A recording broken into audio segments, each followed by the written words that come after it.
Christmas की रात और एक अनोखा चमत्कार। क्रिसमस की रात थी। चारों तरफ ठंडी हवा चल रही थी।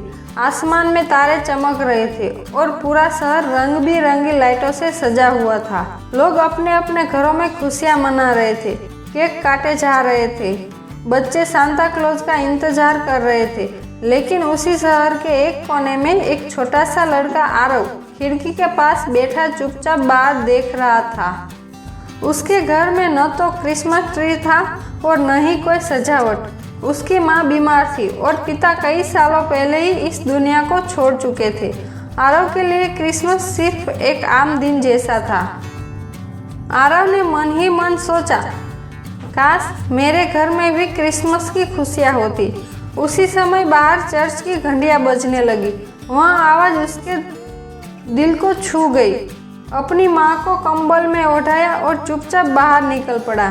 सड़क पर बर्फ गिर रही थी और लोग हंसते गाते आगे बढ़ रहे थे। आरव को अचानक एक बुजुर्ग व्यक्ति दिखाई दिया जो ठंड में अकेला बैठा था। उसके पास न गर्म कपड़े थे और न खाने का कुछ। लोग उसके पास से गुजर रहे थे लेकिन कोई रुक नहीं रहा था। आरव के पास खुद ज़्यादा कुछ नहीं था लेकिन उसके दिल में दया थी। उसने अपनी जैकेट उतारी और उस बुजुर्ग को दे दी। बुजुर्ग की आंखों में आंसू आ गए। उसने आरव को आशीर्वाद दिया और कहा, बेटा, आज तुमने मुझे असली क्रिसमस का मतलब समझा दिया।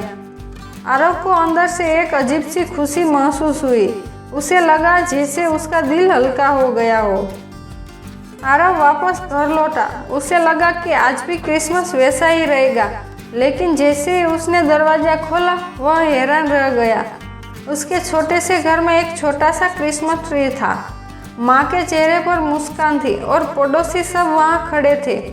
पता चला कि वही बुजुर्ग व्यक्ति शहर का एक अमीर लेकिन अकेला इंसान था जिसने आरव की दया देखकर सबकी मदद से उसके घर में खुशियाँ भेज दी थी। माँ का इलाज भी शुरू हो चुका था। उस रात आरव ने समझा कि क्रिसमस सिर्फ तोहफों से और सजावट का त्यौहार नहीं है, बल्कि प्यार, दया और दूसरों की मदद करने का दिन है। बाहर बर्फ गिरती रही, घंटियाँ बजती रही और आरव के घर में पहली बार सच्ची क्रिसमस की खुशियाँ आई। उस रात एक बच्चे के छोटे से अच्छे काम ने कई जिंदगियों को बदल दिया और यही था उस क्रिसमस का सबसे बड़ा चमत्कार।